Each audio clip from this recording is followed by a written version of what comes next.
खबर आ रही है। दिल्ली में पशुपति कुमार पारस के आवास पर बीजेपी के मंगल पांडे यहां पर पहुंच रहे हैं। दोनों नेताओं के बीच ऐसा माना जा रहा है कि सीट शेयरिंग को लेकर ही बात होगी। हाजीपुर सीट को लेकर यहां पर पेंच फंसा हुआ है, क्योंकि यहां पर पशुपति पारस कहते हैं कि हाजीपुर सीट से वो चुनाव लड़ना चाहते हैं, और वहीं पर चिराग पासवान की माने तो वो कहते हैं कि हाजीपुर सीट उनकी है और वही हाजीपुर सीट से यहां पर चुनाव लड़ेंगे। लेकिन यहां पर पशुपति कुमार पारस हाजीपुर सीट छोड़ने को तैयार नहीं होते। बीजेपी के बिहार प्रभारी विनोद तावड़े ने दोनों खेमे को एक साथ यहां पर हो जाने की सलाह तक दे दी। सूत्रों की अगर माने तो दोनों खेमे अपने अपने जिद पर अड़े हैं। अब बताया यहां पर यह जा रहा है कि पशुपति पारस ने बीजेपी को यह साफ कह दिया कि वो हाजीपुर से ही चुनाव लड़ेंगे। सूत्रों के अनुसार पशुपति पारस ने भी बिहार प्रभारी और महासचिव विनोद तावड़े से इस सीट को लेकर मुलाकात की है।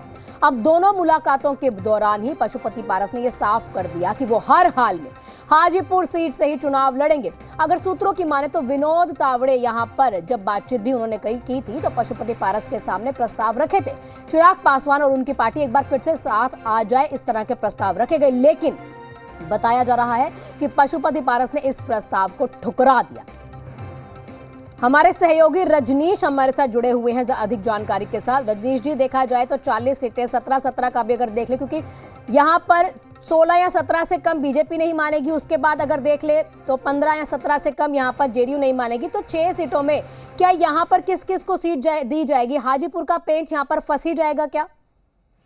देखिए, ये समस्या है, लेकिन अगर बृहद परिप्रेक्ष्य में देखें तो बीजेपी का लक्ष्य है 40 सीट, और पिछले बार 39 सीटों पे सफलता हासिल हुई थी, जिसमें पिछली बार 5 सिटिंग सीट को छोड़ा था बीजेपी ने। 22 उनके सांसद थे, जबकि 17 पे चुनाव उन्होंने लड़े थे। तो अपने सहयोगियों के साथ सामंजस्य बैठाना है, और इस कदर सामंजस्य बैठाना है कि दूसरे जो सहयोगी हैं, उनके जो समर्थक हैं या उनके जो वोट बैंक हैं, उनमें कोई ऐसा गलत मैसेज ना जाए कि उनके नेता या उनकी पार्टी के साथ ज्यादती की गई या उन्हें दबाया गया या उनके साथ सीटों को लेकर सही निर्णय नहीं हुआ, तो लिहाजा उसका भी प्रभाव सही नहीं होगा। तो इस तरीके से बीजेपी के सामने एक बड़ी चुनौती है। दूसरी ओर एलजेपी के जो 2 धड़े हैं, उनमें पशुपति कुमार पारस मौजूदा सांसद हाजीपुर से, उनकी सिटिंग सीट है, जबकि चिराग पासवान हर हाल में, उनकी एक ही मांग है कि हाजीपुर सीट उन्हें हर हाल में चाहिए। तो लिहाजा इस बात को लेकर पेच फंसा है। बिहार बीजेपी प्रभारी विनोद तावड़े ने दोनों धड़े को यह सलाह दी थी कि आपस में एक हो जाए, कोई समस्या नहीं होगी।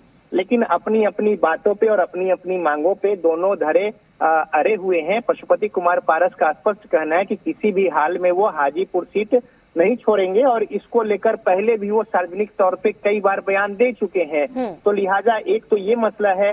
अब दूसरा मामला है कि चिराग पासवान अकेले 5 सांसद इधर थे, लेकिन अब वैशाली की जो सांसद है बीना देवी, उनका रुझान चिराग पासवान के साथ हो गया है। तो लिहाजा ये भी हो रहा है कि 2 सीट उनको और 4 सीट ये पशुपति कुमार पारस की ओर से ये है कि 4 सीट इन्हें हो जाए, जबकि चिराग पासवान जो है वो अलग फॉर्मूला चाहते हैं। तो इन तमाम बातों के बीच में मंगल पांडे 18 देश रत्न राजेंद्र मार्ग पहुंच रहे हैं दिल्ली में उनके आवास पर पशुपति कुमार पारस के, और सीटों को लेकर मामला कमोबेश आज इसको फाइनल कर लेना है, क्योंकि समय कम है। तो लिहाजा मौका भी मिलेगा और नाम सामने आएंगे, उसके बाद कैंपेन की बात है। तो इसलिए हर हाल में इस मामले को सुलझाना है, और इसको लेकर बीजेपी की ओर से भी कोशिश जो है वो तेज है। रजनीश जी, जिस तरह से आप बता रहे हैं कि पिछले साल अगर देखा जाए, पिछले साल मतलब पिछली बार ही देखा जाए तो 39 सीटें यहाँ पर एनडीए के पास थी, लेकिन उस समय पर ये हिंदुस्तान आवाम मोर्चा या फिर उपेंद्र कुशवाहा की पार्टी या फिर एलजेपी, यहाँ चिराग पासवान, ये सब लोग भी तो नहीं थे ना। तो पेंच तो यहाँ पर फंस रहा है। एनडीए में ऑल इज वेल क्या कह सकते हैं कि नहीं है अभी? देखिए, अब इन लोगों को जो समायोजित करने की बात है, तो अब ये हो सकता है कि अपने अपने खेमे में या जिनके साथ जो आए हैं या फिर जिनसे आश्वासन मिला है उनको वो समायोजित करे, या फिर ये हो सकता है कि कुछ दूसरे जो सहयोगी हैं उनको अगर लोकसभा की सीट अगर कम करते हैं तो उसके भरपाई के तौर पे राज्यसभा के सीट दी जाए, या उनके जो लोग हैं उन्हें राज्यसभा भेजा जाए।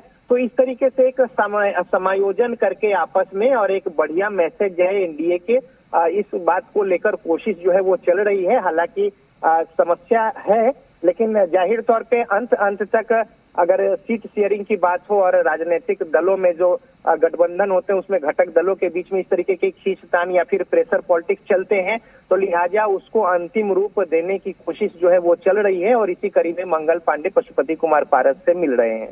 बिल्कुल रजनी जी, अब देखना होगा कि यहाँ पर शाम तक क्या यहाँ पर इस पिक्चर में क्लैरिटी आ जाएगी कि यहाँ दोनों में से हाजीपुर सीट किसके पास आएगी या दोनों जने एक साथ हो जाएंगे। शुक्रिया रजनी जी हमारे जुड़ने के लिए, तमाम जानकारियां साझा करने के लिए।